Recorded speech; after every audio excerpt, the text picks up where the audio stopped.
turned over to us several years ago, and we have on 5 occasions been trying to get information from hospitals on this individual. The Vice Mayor promised that Bill Bell and others from our joint task force would be able to have a full accounting and could get into the places where this information might be available and have any other access where information on this person would be. And this is the one of the,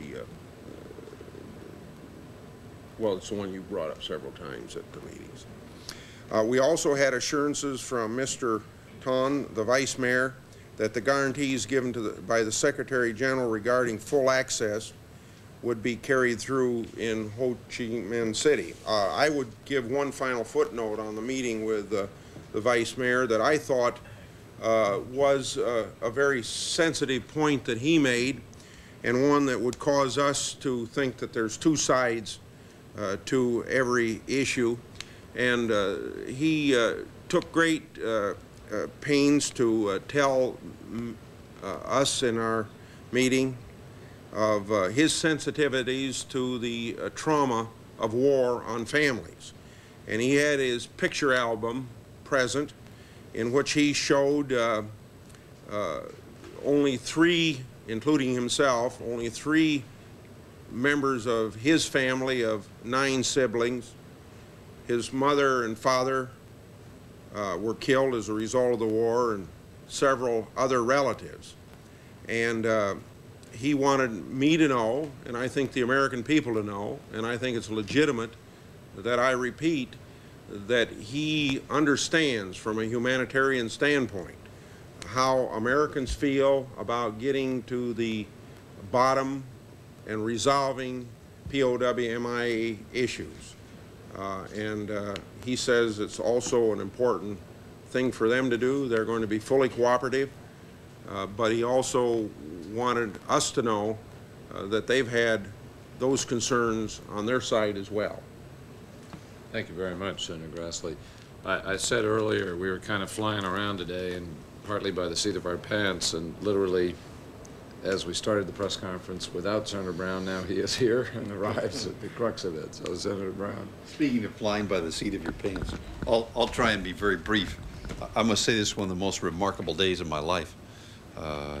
Extraordinary experience. Just quickly, met with provincial leaders out of Da Nang with strong pledges of cooperation, and reviewed their operations and their plans to follow up on a number of sightings. Significant activity planned in what was the old I-Corps area of South Vietnam. Then met with the U.S. team involving both the Vietnamese and Americans that are in country now, designated to follow up on these, got their comments and problems, which are many. And then went out to a village southwest of Da Nang, where the village had recovered the remains of 2 Americans that had been lost in had been captured, taken out of Da Nang, and had escaped from captivity and been killed in that region. Those remains were returned, and we talked with the villagers and had, I think, one of the most emotional sessions I've had in a long time with the men and women of that village. Returned to Da Nang and met with people at the Soviet Council involved in intelligence operation. And the consulate personnel were most gracious and shared some significant reports with us with regard to potential sightings. And finished off the day by meeting with 2 generals from the North Vietnamese Army. One a lieutenant general who had conducted operations in that area. Just quickly impressions. Happy to answer any questions. It's a much different country. It's not just that the Soviet Council is now opposite of where the USO Club used to be in Da Nang, or that the old White Elephant is now in great disrepair. But the Da Nang airport that I remember is one of the busiest spots in the world is now practically deserted. Areas that have the potential of enormous prosperity are now have abject poverty. And I'll also carry in a view of one of the warmest receptions I've ever received from a people that you would not expect to have a particularly warm reaction from. We've had an incredibly strong, warm reaction, and a great heartfelt desire on everybody we met to put the past behind us and move ahead. I'd be happy to respond to any questions. I personally really appreciate the comments of Senator Brown and Senator Smith. We're open to any questions. You know, obviously today is a very emotional day for all of us, and I think it was terrific.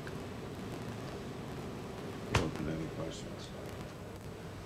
Why do you think the Vietnamese are doing this? Why they changed their approach to this? I think that many different things are happening in Vietnam and in the world. And I think there is finally a full realization in Vietnam of the importance and reality of this issue in America. You have to look at what's happening here in its historical context. In the 1970s, there was a period when there was just no communication between Vietnam and the United States in the aftermath of the fall of Saigon in 1975. And then there was a period of an effort to normalize.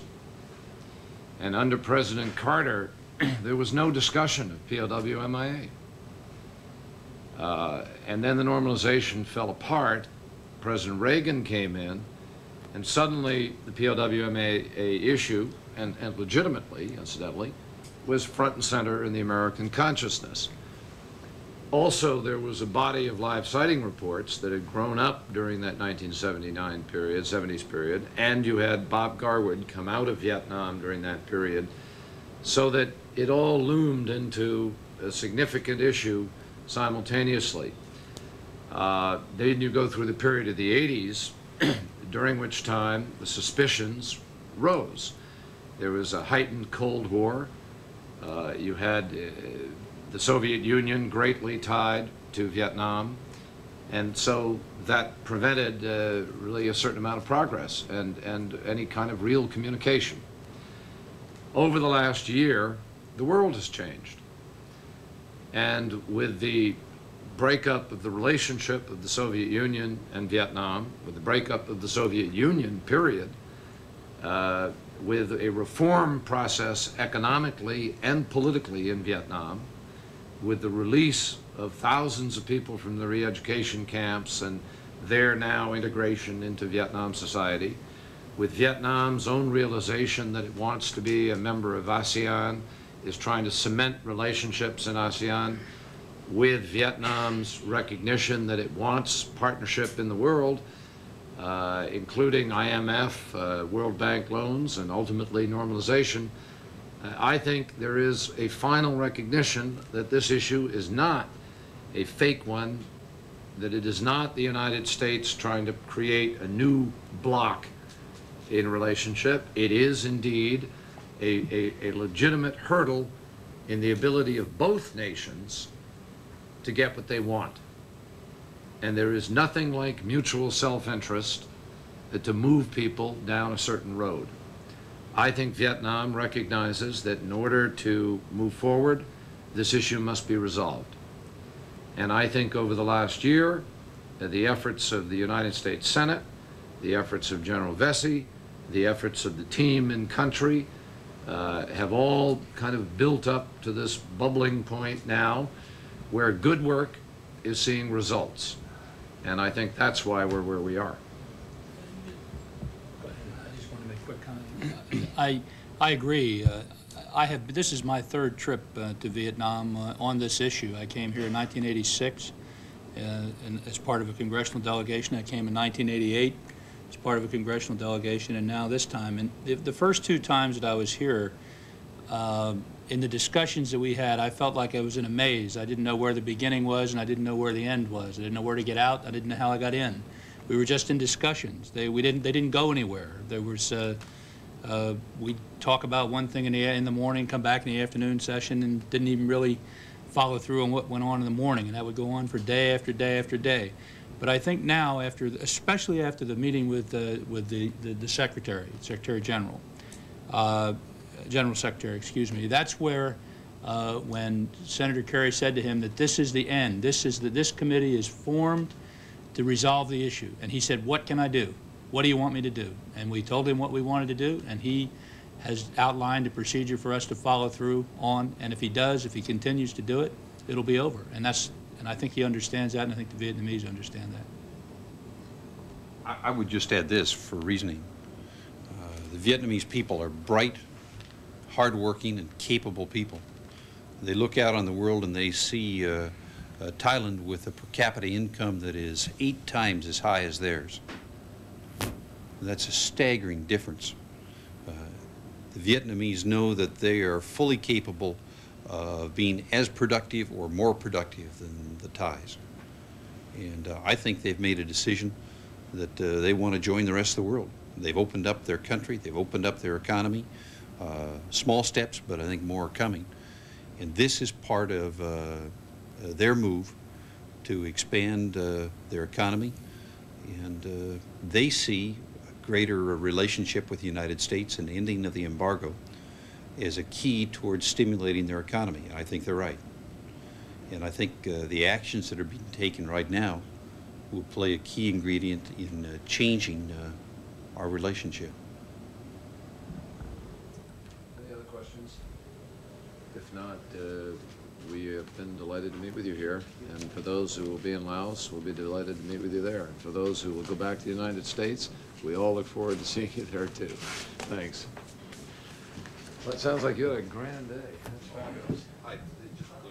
That's exciting.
From Washington, D.C., this is C-SPAN.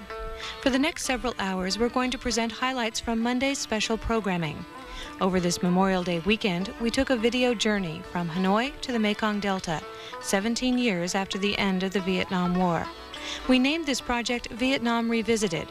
Our C-SPAN crew spent more than a week touring the Southeast Asian nation and brought back 30 hours of programming.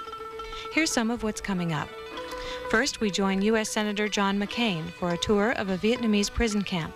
We'll actually see the prison cell in which Senator McCain was held during his 5.5 years as an American prisoner of war. We'll then meet a Vietnamese radio personality known as Hanoi Hannah.